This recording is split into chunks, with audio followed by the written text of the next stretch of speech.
Great. Thank you very much, Kevin, and good afternoon, everybody. It's great to be able to connect with everyone, and it's a pity that we're not all here in person in the Emirates Towers Hotel. Okay, so last panel discussion for the day, and hopefully the most interesting panel discussion, as this is the core of what marine money is all about, finance options for the Middle East shipping industry. And thank you also to Andrew Baird's previous panel, the Crystal Ball panel, for keeping us warm and starting that discussion. So look, we all know that shipping is capital intensive. We all know that traditional lenders are moving out of shipping. We all know that there's a funding gap. However, we also see a lot of new products coming into the market, particularly from the Far East. We've seen interesting deals, leasing deals from the Chinese lessors, and something that's quite particular to this region, the development over the last 15 years or so of Islamic finance products as a financing tool to support the Middle East shipping industry. We've also seen the gradual development or the greater emphasis on the Green Initiative, the ESG agenda, and now we have the Poseidon Principles as well, which forms part of the lending decisions of banks who have signed up, and certainly two of the banks are here with us today. So the theme of this session is finance in the Gulf region and beyond, and to discuss this we have a very well qualified panel. We have Mr. Nitin Mehta, Chief Executive Officer of the Tomini Group, a privately based ship owner in Dubai. We have Michael Jorgensen, CFO of Oman Shipping Company, just next door in Oman. Mr. Joachim Skorge, Managing Director and Regional Head of Asia Pacific, DNB Markets, based in Singapore. Paul Taylor, Global Head of Shipping and Offshore, SG, based in London. And Mr. Gaurav Moolwaney, Executive Director, Shipping Finance, SCB in London. Now, everybody on the panel, myself included, is a veteran, and by that I mean we've all participated in one form or another in previous Marine Money Dubai panels. My name is Tien. I'm a partner at HFW, and we're very proud to support again this year Marine Money in Dubai. Thank you to Kevin and to Mia for putting together a great panel. So really kicking off to the questions, what an unpredictable year it's been. I still remember earlier on this March, at the original date of Marine Money Dubai, the physical event, we were just on the cusp of the national lockdowns. And I think a fortnight before the event, Paul Taylor emailed and said, sorry guys, can't come to Dubai, blanket travel ban by my bank. 2 days later, Gaurav emailed along the same lines. But the good news is we're all here now. And I think it's rather ironic that in 2019, we spent so much time talking about the next big thing for the shipping industry, IMO 2020. And now we're in 2020, we spend all our time talking about COVID-19.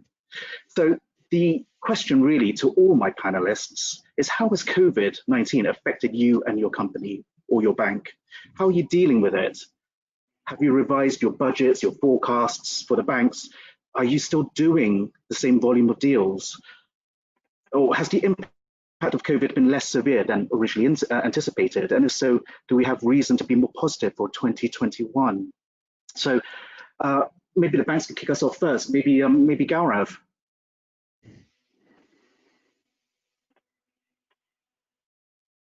Sure. Just muting myself. It's an interesting question, I think, about how COVID has impacted the bank and our view. So I think there are two ways to look at this. And if I look at the bank, and as a large sort of commercial bank, COVID has obviously impacted a lot of our clients across various industries. But I think if I sort of narrow it down to the scope here, which is on the shipping side, I think it's actually been quite interesting because, as everyone on the panel here and most people listening in have seen, the impact of COVID on shipping has actually been quite limited. In some cases, in fact, some sectors are actually outperforming. So to that extent, I think the impact of COVID on shipping itself, and I'm not talking about things like crew changes, etc., purely from a financing perspective, has been fairly limited in what we've seen. There is obviously an impact overall on the way the banks do business, the banking appetite. There was some discussions around higher cost of funds right at the peak around Q2 time. But overall, I would think that shipping has fared much better than what we'd expected if you'd spoken to us back in February. Mm-hmm. Indeed. Okay. Not like a similar transportation industry, like aviation, for example. Yeah. So aviation's obviously complete opposite, right, in terms of how they've been impacted. Mm-hmm. And I think that's where the differences are, right? And that's why I was talking as a global commercial bank. Different sectors have had different impact, but I think we've been a little bit of luck in design. We've been lucky in shipping. Sure. Thank you very much. Paul, your views from London? Yes, hi everybody, and thanks for the invitation. As Gaurav said, been pleasantly surprised by the resilience, I think, that the shipping markets and indeed the lenders have experienced as a result of COVID. I say as a result of COVID, whether it's a direct risk or direct impact rather, or indirect impact, we're not so sure. But certainly the shipping industry as a whole has survived very well, and some sectors have been more hit by others. But in terms of our own portfolio, we really haven't seen any defaults across the portfolio. Of course, some of our clients look for liquidity lines right at the start of the first COVID lockdown. That was across the board, I think, of banks. But actually, the market's shown resilience and has moved forward very well. Some segments better than others, of course. Our year's been a very good year. We haven't seen a drop in transactions. I think that might be a bit of a false dawn, personally, because we haven't been out physically marketing our clients, but we actually are still closing transactions which we were marketing last year. So it'll be very interesting to see actually what happens next year and whether it does slow down. But this year's been very, very good. But we are in a position of and a climate of great uncertainty, and that's uncertainty regarding market risk, because we don't really know where COVID-19 is going, despite all the optimism of vaccines. We've got greater regulation across the banking sector, also the IMO in shipping. We've got ESG matters, which leads to greater technological risk and greater reputation risk, in fact, as well, for all parties. So I do see greater selectivity going forwards, and probably a more corporate approach, favouring the larger corporates, because there's going to be greater emphasis on stability of earnings, corporate governance, and that real corporate approach. And that's certainly going to be more our strategy, but I see that quite a lot across the industry. Okay, no, that's really interesting, and it's something I'll touch upon a little bit later on yes, specifically on this point. Joachim, what's your views from Singapore? Well, it's been a very interesting year. We went into this year with high expectations.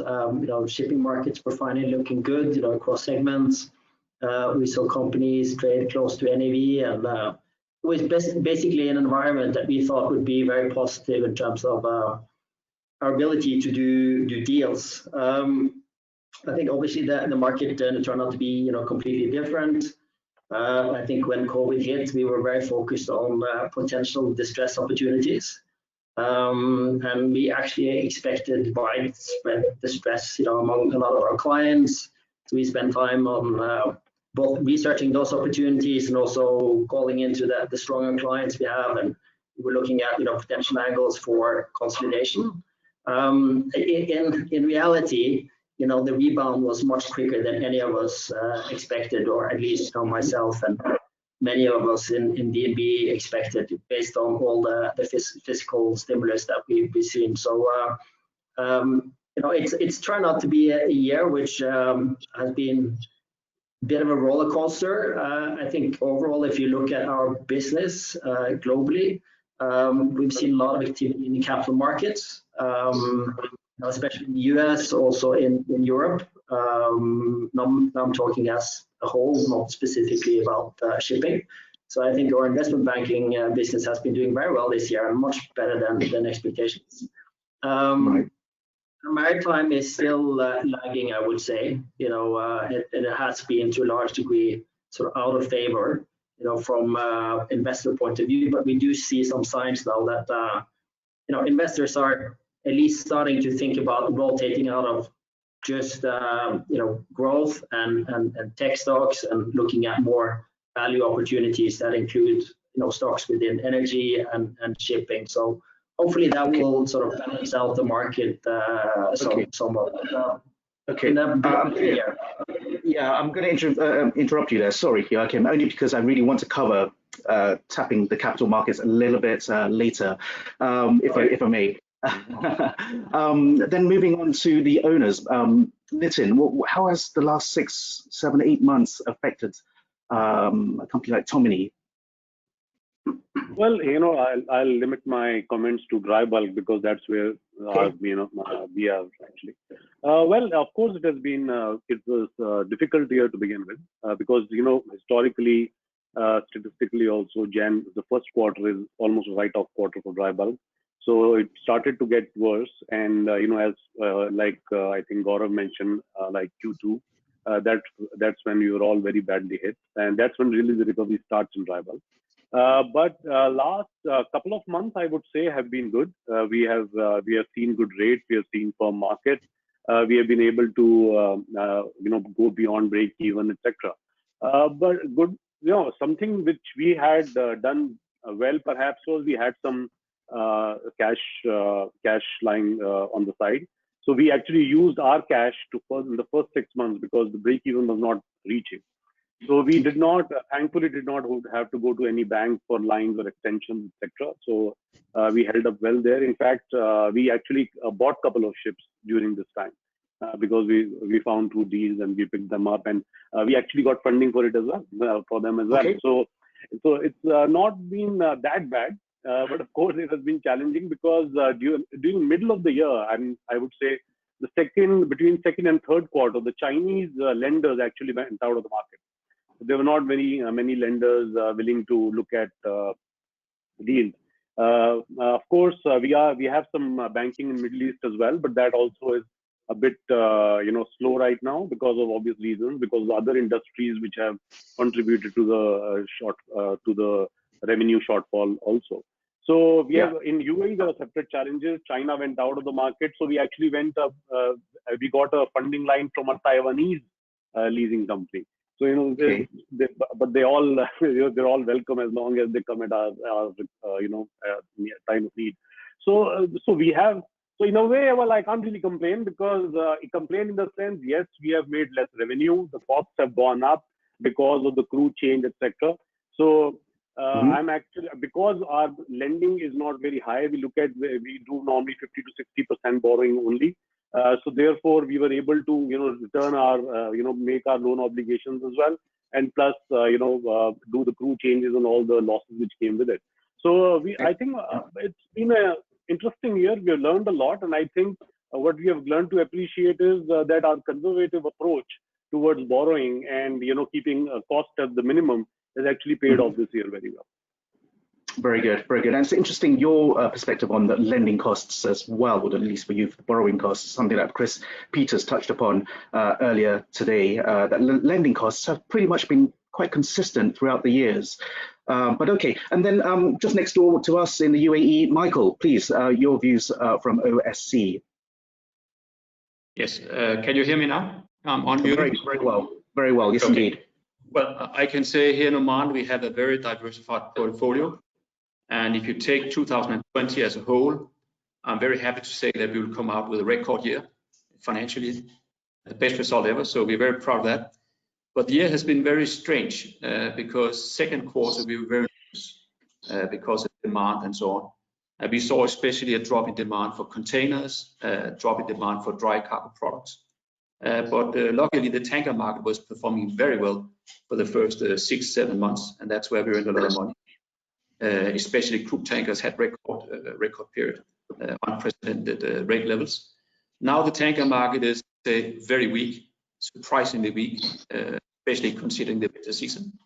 But containers up now in record levels, and as mentioned by Nitin, dry cargo market is also coming back to normal level and with a positive sign in the right direction. We have this year buying 8 dry cargo ships and 3 VLCCs, and to get financing on all the ships, I can say.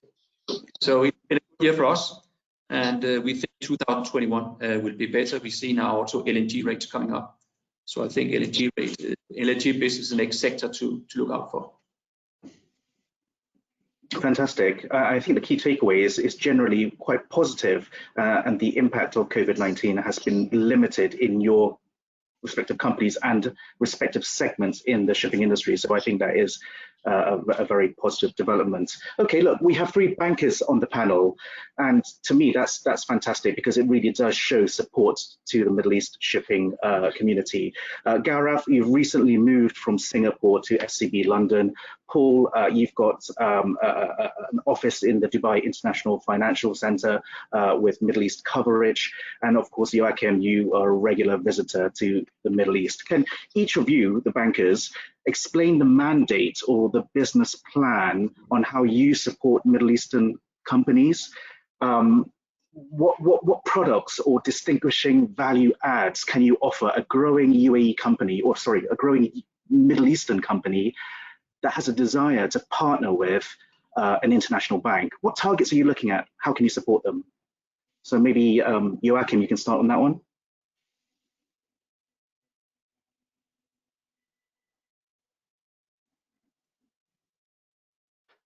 You're on mute.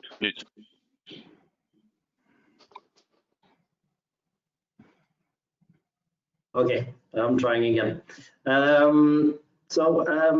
Unfortunately, when it comes to DNB, we don't have a specific lending strategy, towards the Middle East at the moment.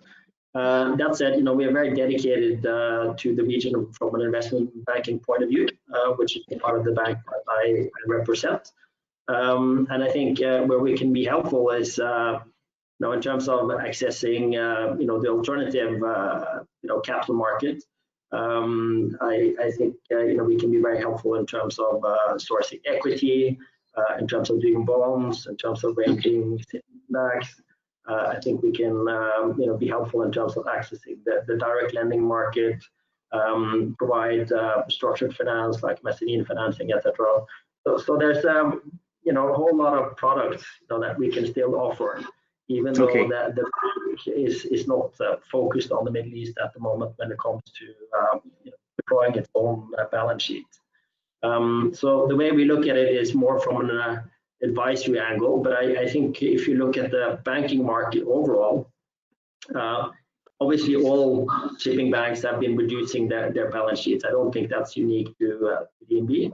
I do see in the Middle East that there's a lot of quality companies that are very interesting, for these alternative capital providers. And I think at the moment we're working with at least 2 clients in the Middle East when it comes to opportunities in that space, and very keen to do more based on the high quality sort of client base we see in that part of the world. So I think from an investment banking point of view, we're very dedicated to the region. I think in terms of lending, time will tell in terms of if we can increase our sort of capacity towards the region when it comes to using our own balance sheet. Great, thank you. Thank you. And then Gaurav, obviously SCB has a long history with a shipping desk in the past in the DIFC. You're covering the Middle East from London, is that right? Yes. So I think, Tien, for us, as Standard Chartered Bank and the products, obviously well established and very long history in the Middle East. So I think we offer a full suite of banking products and goes beyond shipping to all sort of commercial banking products. I think for shipping in particular, obviously we don't have a shipping desk anymore for a few years. I've been covering it remotely out of Singapore, now out of London. But I think where it works very well for us is that we within the bank are always like a product partner specialists, and we have a large relationship team which is based on the ground in the Middle East, and it's across countries, be it in the UAE or even Oman, for example. And I think we sort of work, for lack of a better word, as a tag team. And I think that is one of the biggest strengths that we have. So the lack of physical presence from the shipping team, I would like to sort of believe is not really a big impediment, because we have a strong relationship team on the ground who are able to provide that coverage. And then depending on the client's needs, if they need shipping, they bring us in, or if they have any other product requirements, they bring in the right product partners. So I think on that perspective, the support for the Middle East continues. I mean, every year we've done new transactions in the Middle East. In the last few years, I can't remember any year that we've sort of been quiet. And so that support continues. It's quite interesting, actually. When I speak to one owner and we were talking about the representation of ship finance banks in the Middle East, of course, we've got some of the local banks that do ship finance, and none of them are on the panel with us today. One owner said, look, I really want a partner who can come with me to the yard in Sharjah or the yard in Abu Dhabi in the heat of the summer and really do an inspection with me. You know, that is, to me, a long-term partner. So is there any mileage in that? And, you know, fine, you can cover this region from abroad. But is there any is that a fair statement to make? Yeah, I think, look, to be honest, there is no doubt that having local person on the ground is always going to be more beneficial than trying to cover it remotely. I think there is, that's not debatable. But I think the question that we ask, and I think the broader question to all the international banks, and I know, Paul, that you've got some representation locally, but I just find that the market itself in the Middle East is still not big enough for a lot of us to be able to justify having a full sort of headcount locally based to be able to cover that.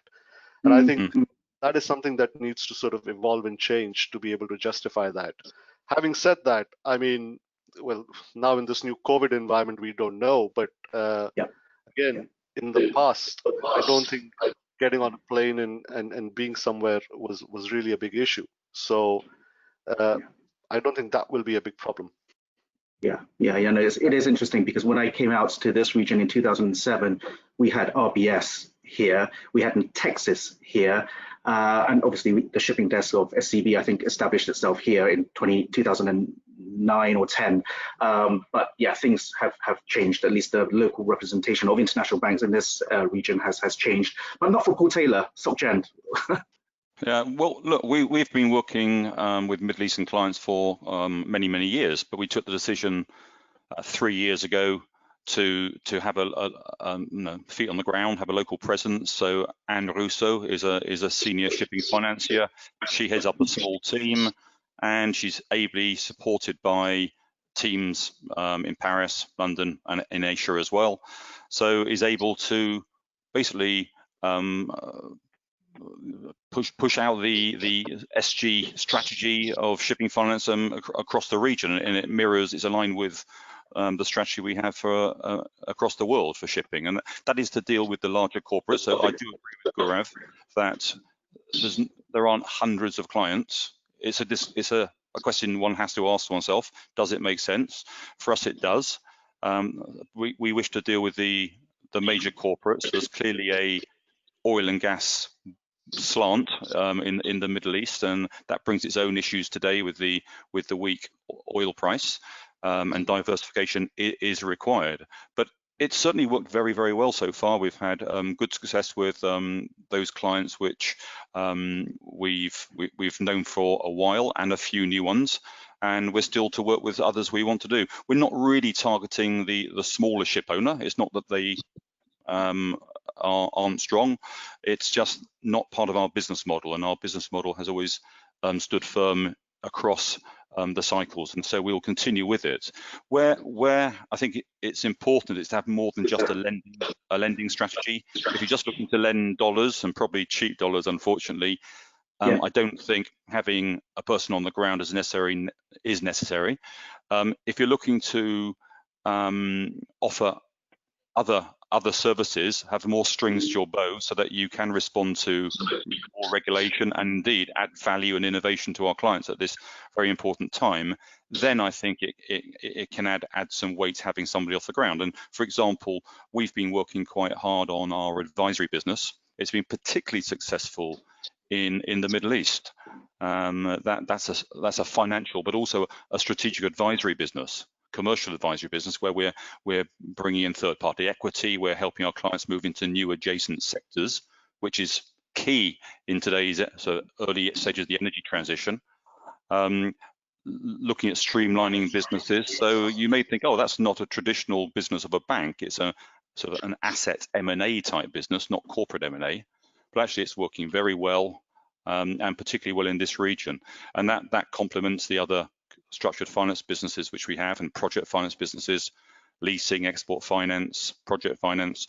So far it's worked very, very well, and we're certainly looking to stay. Yeah, no, I agree with you in the sense that, you know, money is not really made just by lending dollars. You know, one bad deal can just wipe out profits made in previous years. So I guess from this region's perspective, there's a lot of sort of the mid-tier and smaller tier owners who always come to us to advise us and say, look, well, how can I tap ship finance? I want to buy this, and how can I access, you know, bank funding? And, you know, on one level, sometimes, you know, you can think of a bank partnering up with a company which may have a good track record and growing with them and cross-selling them other products, cash management business, you know, for example, and really growing with them. But okay, no, I understand. I mean, what about Middle East shipping risk? Do you evaluate Middle East shipping risk any differently compared to any other jurisdiction, or does your credit team look at it with different glasses? Well, I don't know if that's a question for me or not, but I'll answer it anyway. Yeah. I think every bank looks at country risk. That's not something which is specific to Société Générale. That's just normal. But we're not looking at the Middle East as a specifically or particularly risky area at all.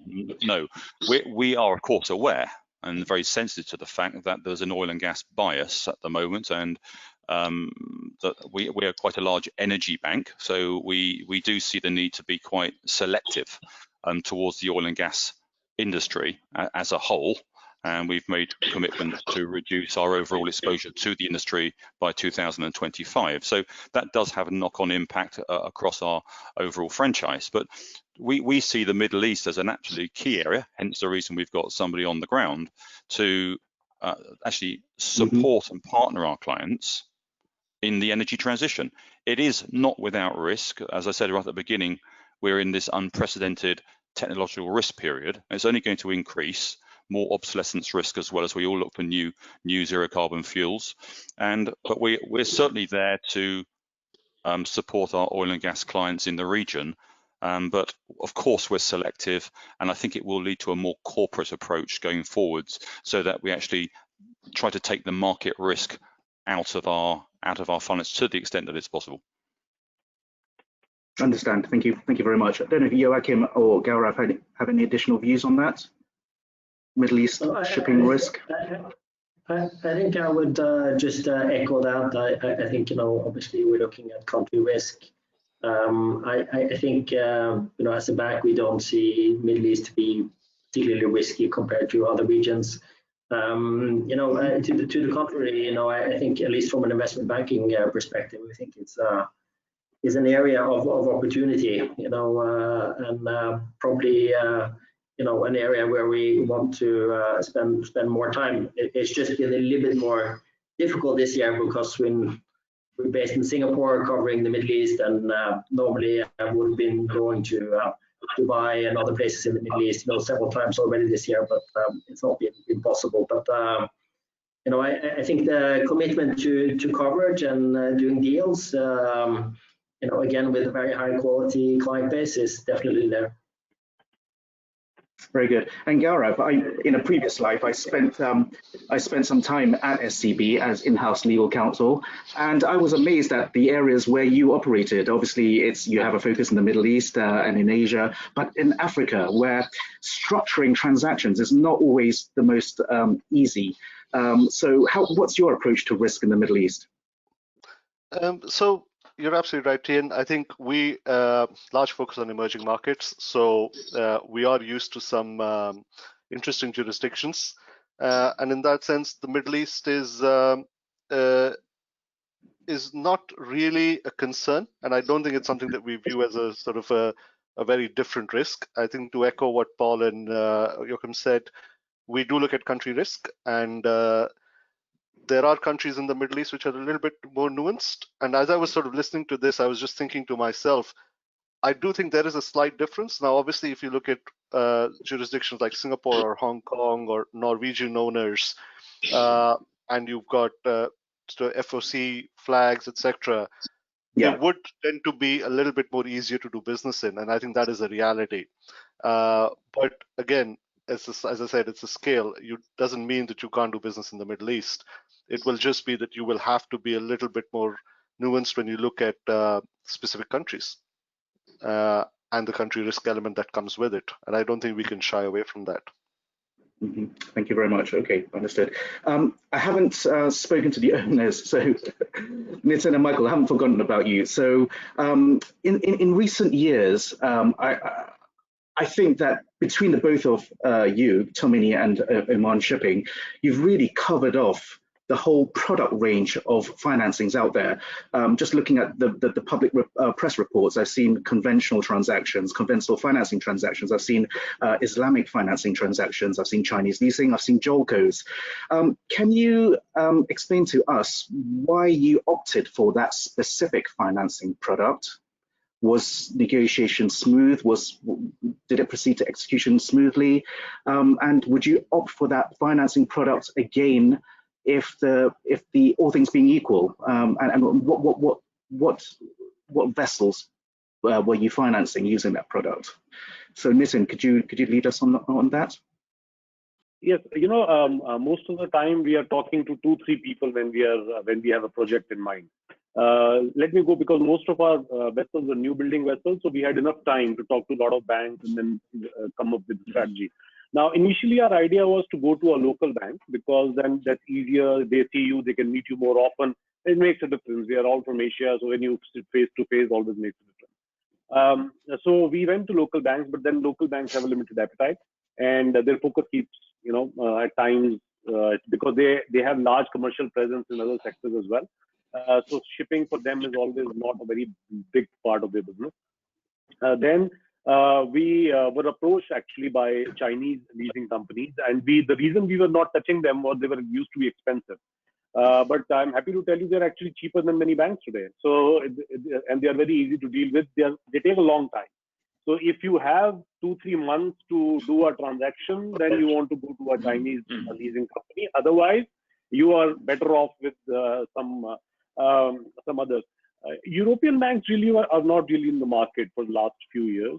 I think most of them, I won't take names, but most of them are, doing more for their existing clients. They are not taking new clients on board, whatever they may say. So then you go to Chinese banks, because they are attractive. They are very they're smooth. If you have time, then there's no problem. They can do FCA structures. So they are quite flexible also. And we can get some options, because we don't want to borrow more than, let's say, 60%. So then in our case, we get very attractive pricing if you go to China. So if you want to borrow more than 65-70%, the pricing actually turns against you in China. But because we borrow less, we are slightly cheaper. We get cheaper financing. As experience with the Islamic and conventional goes, I found there's no real difference. Of course, the Islamic documentation is much more complex, and I think lawyers are, I don't know, to be complimented or blamed, but or the Sharia itself. The former, please. So there is a lot of paperwork, but having been a banker myself for many years, I can tell you there is no, effectively on paper, there is no real difference. But timing-wise, they are both very similar. So I think whenever we have gone out for a project, we have chosen the best we got and we went along with it, because all three have similar pricing structure, same structure for returning, repayment, etc. We always look for the best terms, early payment and so on. So these are few, we interest rate, flexibility, etc. These are few things that we keep in mind when we are choosing a structure. Not really, we're not biased to any particular, mode of lending. Okay, fantastic. Thank you very much. And then Michael, on your side. Yeah, I can also say that we have tried all the products, and I think we have experience with all of them. And I would say some products are better for new ships. Some products are better for second-hand ships. So we have good experience. And for us, it's really about diversifying your portfolio of banks and institutions. So historically, we have not really dealt with Chinese leasing houses, but I think this year we have seen very good offers, similar to what you saw in Nitin. We've seen very good offers, very attractive. So we have made offers on Chinese leasing this year. But for us, it's about having all doors open and see what fits best. Our preference is relatively high leverage, but also if we can get long tenor, it's good for us. Yeah, and you make an absolutely valid point. I think financing windows, they open and close all the time. So presumably as a CEO, maybe more as a CFO, you've got to constantly get your message out there to the banks, to the investors. How are you doing that? Yes, so what we do is we have a very open dialogue with our banks where we meet with them on a regular basis. We tell them about our investments, how are we doing financially, what are the issues. And based on that trust, you can say we develop long-term financing strategies. And sometimes there's a good match between the bank and our strategy, and then make a deal. So it's about sharing information and see where it makes sense for both parties. But it's very heartening. I'll tell you a story, because in March or thereabouts, I actually got a call from a local bank who we deal with, we have borrowed money from. And they actually called me saying that, we know it's a very difficult market. Do you need anything? Would you require our assistance or some deferral or something? And when I said, no, I think we'll manage. But if this continues beyond June, then I may have to come to you. So it's very heartening because everybody is coming together in these difficult times. I think banks have also realized that this is not something that is beyond in our control. There's something that we all have to, partner together and see through. And this shall pass. I mean, we all know that end is near now. We are talking about vaccination, etc. And then definitely, if the business grows, then the first thing, the barometer of world business is all the shipping. The shipping would grow first before the world starts to grow. So I think banks have come to realize that as well. And I think they're happy with shipping because they've been badly hit by other sectors.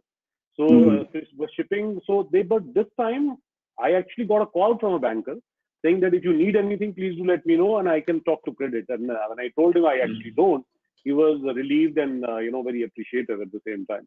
But banks are calling. So banks, kudos to banks. They are doing some great work here.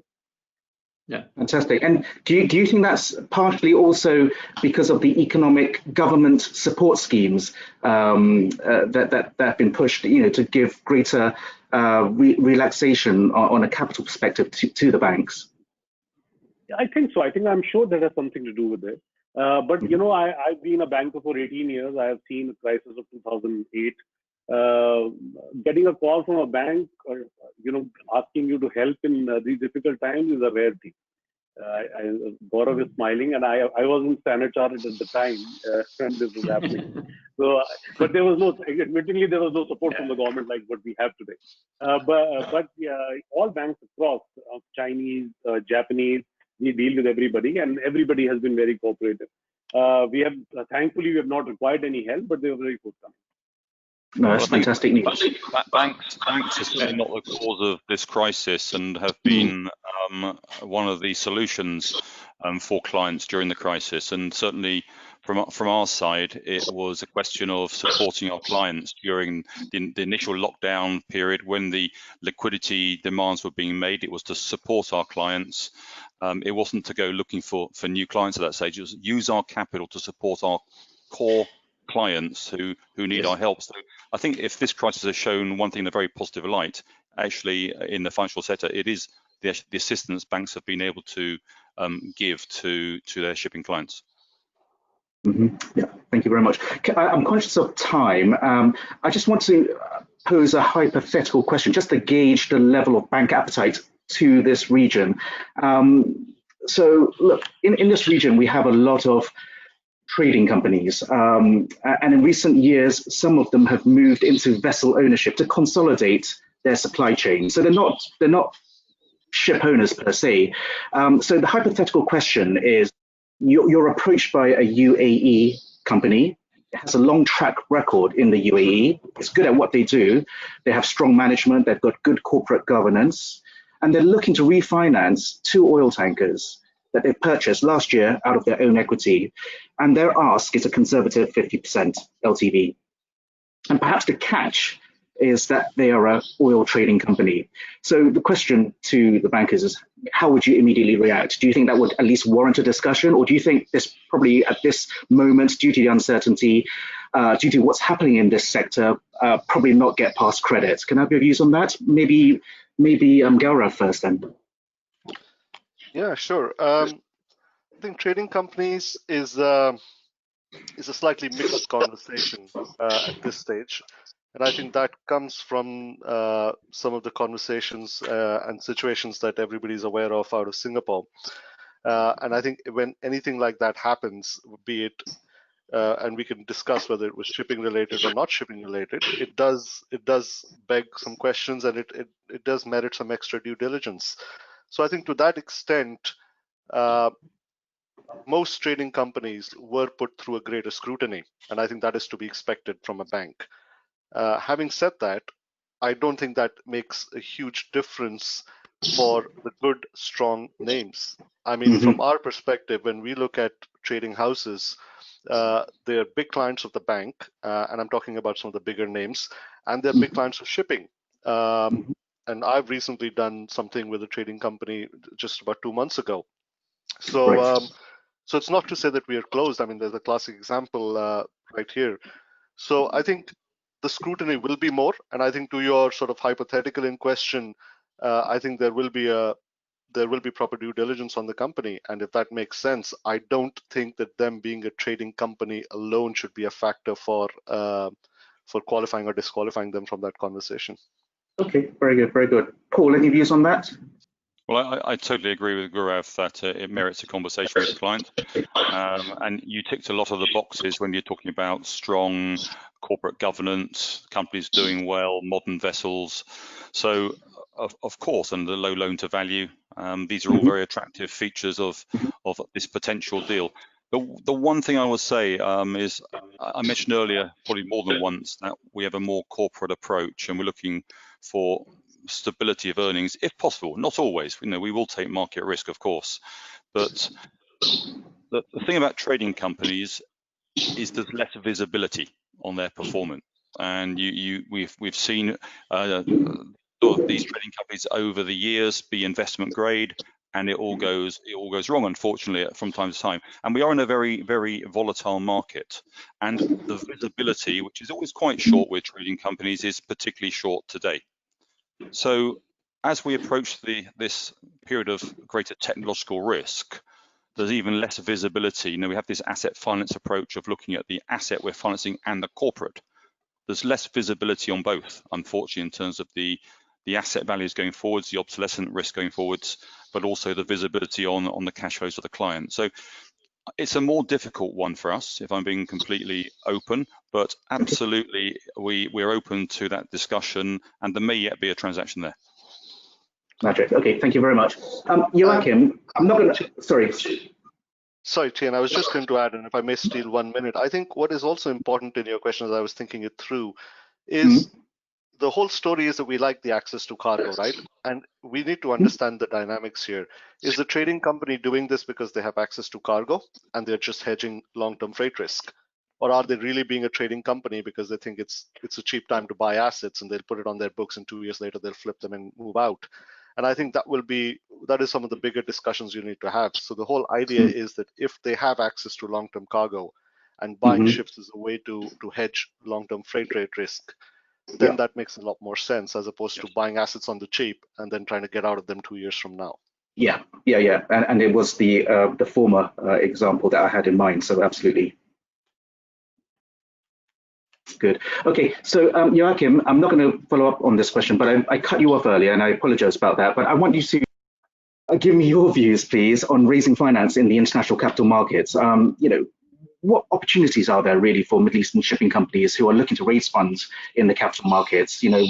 What markets are relevant? Are we looking at US, with time zones? Are we looking at the Far East, European, and Nordic markets? Is there a natural choice for a company in the Middle East to tap? Yeah, I'm okay. Just very high level. I think if you look at capital markets activity and shipping, it's been mixed. If you're looking at not only at this year but for the past few years, I think we've seen a fair bit of activity on the bond side, for quality issuers. So we're seeing interest there, sort of on and off, a little bit dependent on market conditions.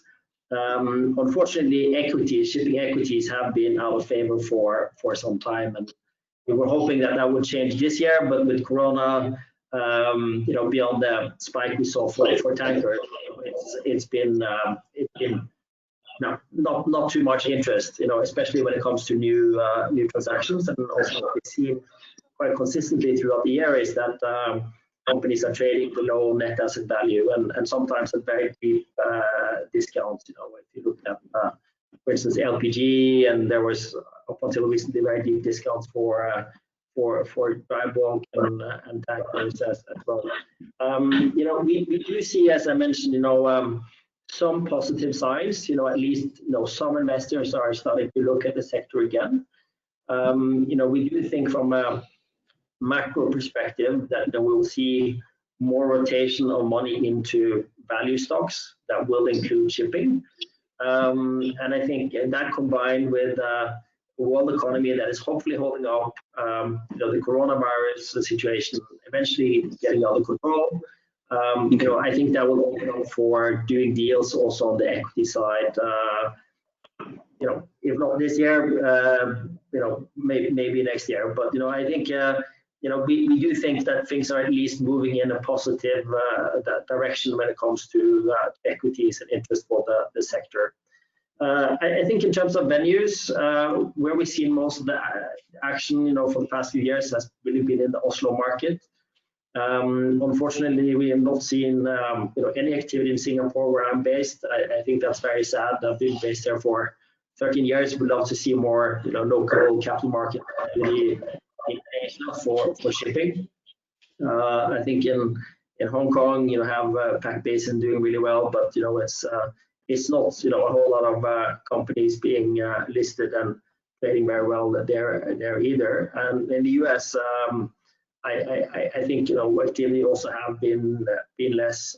I think in theory, the US market is very intriguing. It's the deepest, the biggest capital market in the world. Of course. But I think we're in a sort of sweet spot in terms of being able to do deals, with a framework that is very efficient in terms of timing, in terms of having access to an international investor base. Oslo has really been the venue that has been preferred, for a lot of transactions, and probably the only venue with somewhat successful track record, on the shipping equity side and also on the bond side, to be honest. Yeah, that's what I hear as well. And you can actually structure the deals a lot faster as well. I'm again very conscious of time, and I really do want to approach the ESG agenda, only because I gave the previous panel a hard time for covering the ESG agenda. So look, in recent years, ESG has been such a hot topic, and in shipping at least, we're really focused on the environmental criteria of ESG, and from my mind, I think that's purely because shipping is such a lagging industry. It's reactive, it waits for new regulation instead of proactively tackling the issues in a forward-looking manner. But I think that things are also changing for the ship owner. There's a lot of pressure in the supply chain now, driving ship owners to really clean up their act. Companies such as Amazon are really committing publicly to make their operations carbon neutral, and they're asking their business partners, their suppliers, the shipping companies to really help them comply. IKEA has come out and said that we're partnering with CMA CGM to explore biofuels.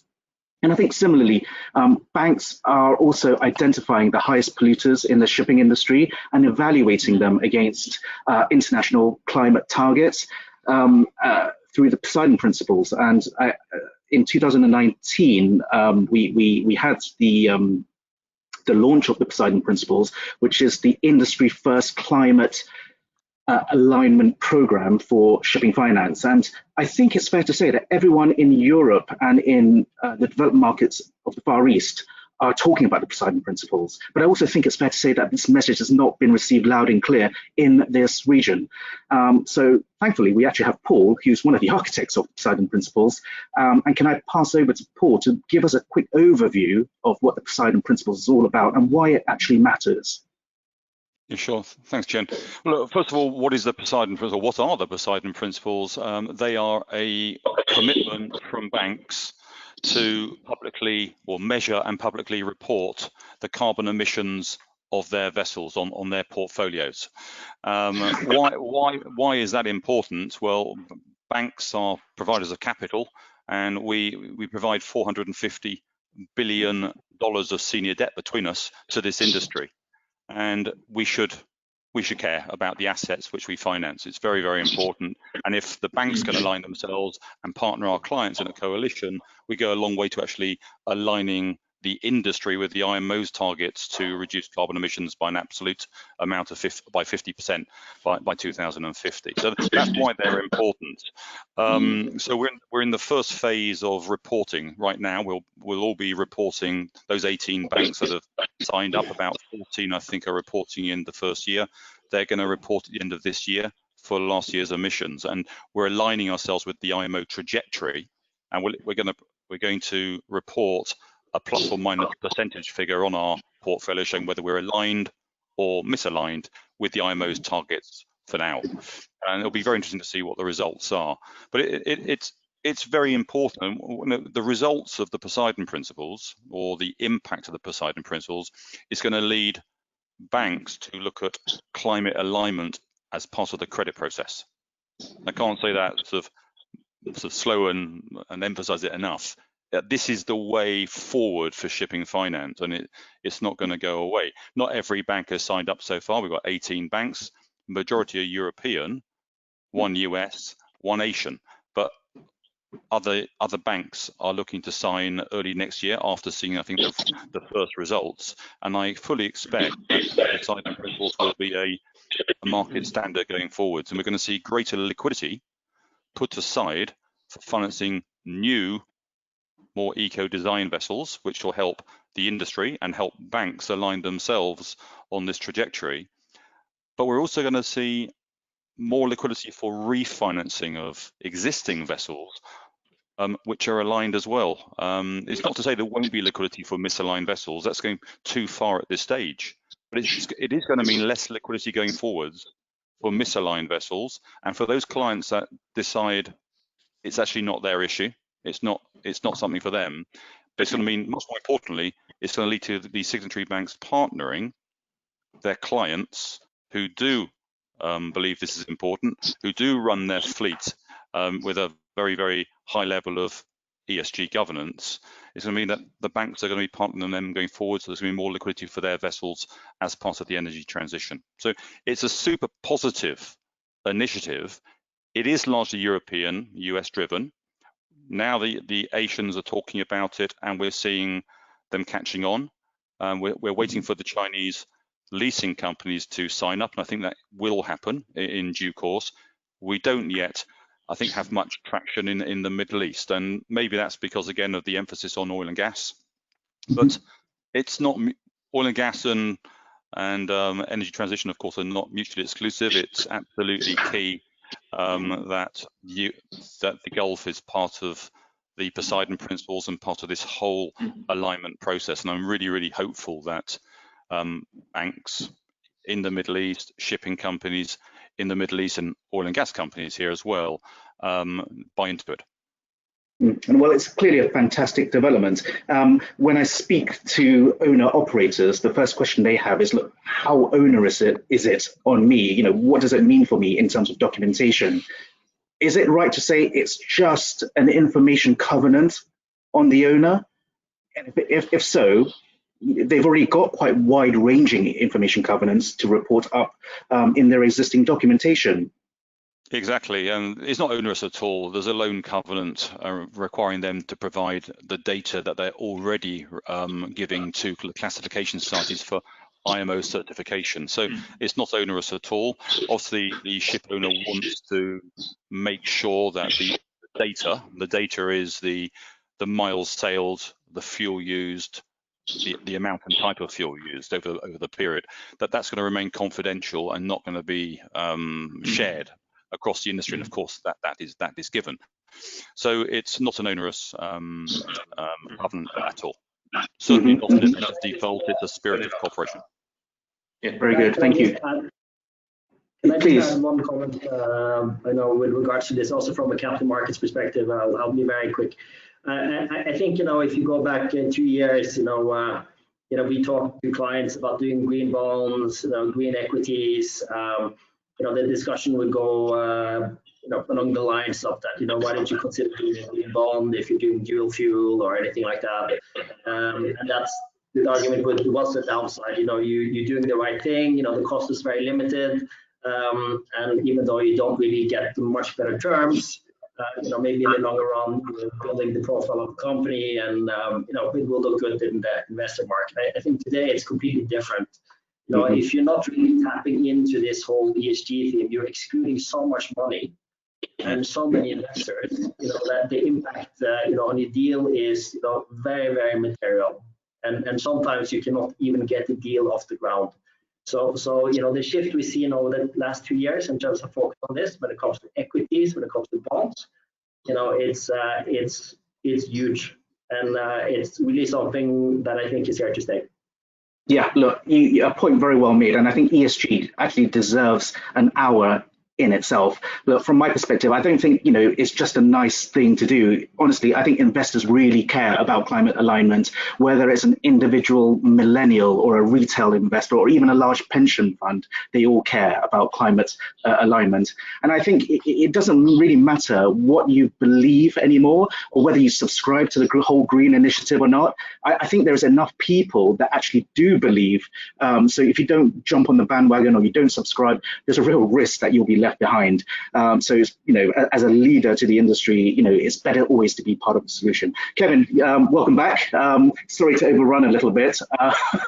Hopefully we have a question or two.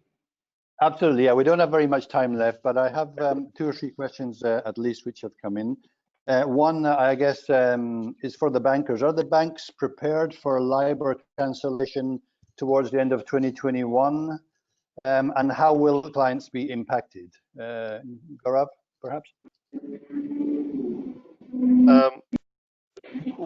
Are we prepared? Yes, undoubtedly. I think all the banks are working very hard. It's we have weekly communications and very regular calls. There is a proper roadmap. There is a specialist team set up.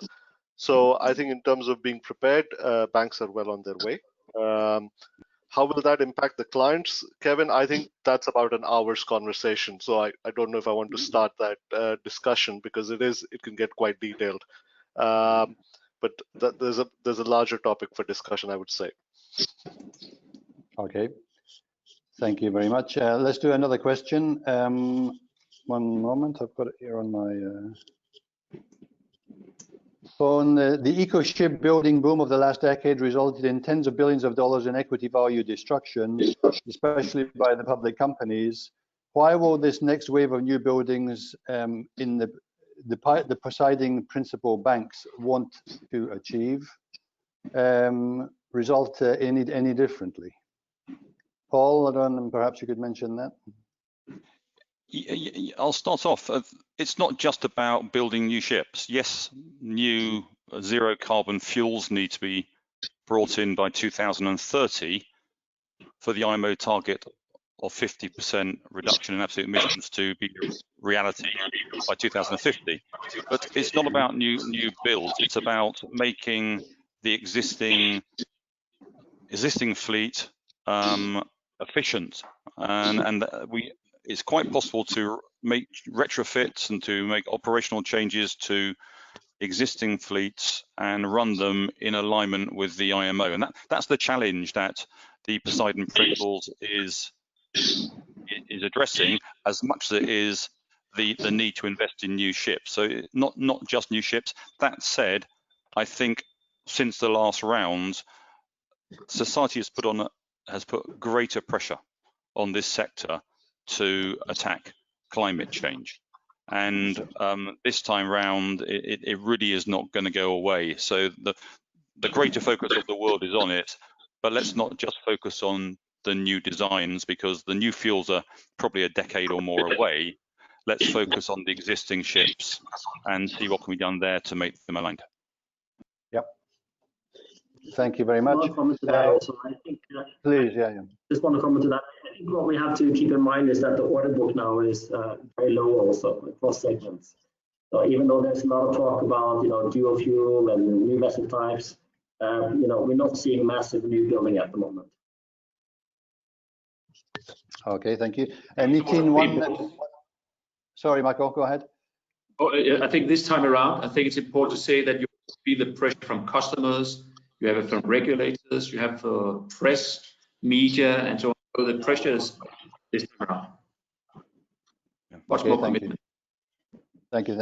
Nitin, one directed to you particularly. I mean, we heard Michael earlier on saying that his diversified fleet played out very well for him in 2020 as different sort of types of vessels performed differently during the year.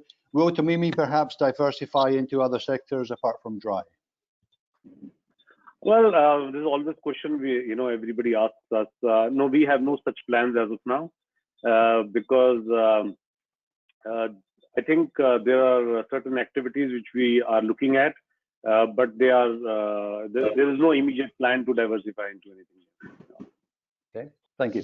And a final question. I mean, Paul, you mentioned earlier on that 2021 may be a little bit of a question in terms of new deals because you haven't been out meeting clients. And just from the point of view of Marine Money, we organize conferences which enables people to get together, discuss business and all the rest of it.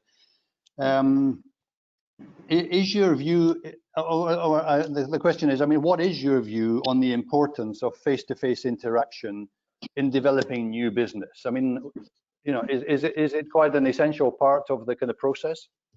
I think we've all managed incredibly well, and we're quite surprised how resilient everything's been during the last 12 months or so. But let's not pretend that this is the way forward going. I think there will be some adjustment going forwards in terms of how much people need to travel, but we can't get away from the importance of seeing our clients physically in their offices or wherever. I think that's particularly the case for non-lending business, but not totally. But for advisory business, it's very hard to win mandates without being there present. But lending business too, we need to see our clients, and I think our clients want to see us. And I think I'm probably speaking for everybody that we really hope that we can be back out visiting our clients as soon as possible. Absolutely, and we as Marine Money sincerely hope that probably not in the first quarter of next year, maybe in the second quarter, but hopefully definitely from the third quarter, we'll be meeting you all face to face again and getting back a little bit to what we know as normal. That is time up. I'm afraid that's the end of our third session and the end of our 16th annual Marine Money Virtual Gulf Ship Finance Forum. I'd like to thank Tien, Paul, Nitin, Joachim, Gaurav, Michael for this session. All of our sponsors and all of the speakers from the previous sessions. It's been great to be connected in this way. As I say, we hope to be back face to face next year.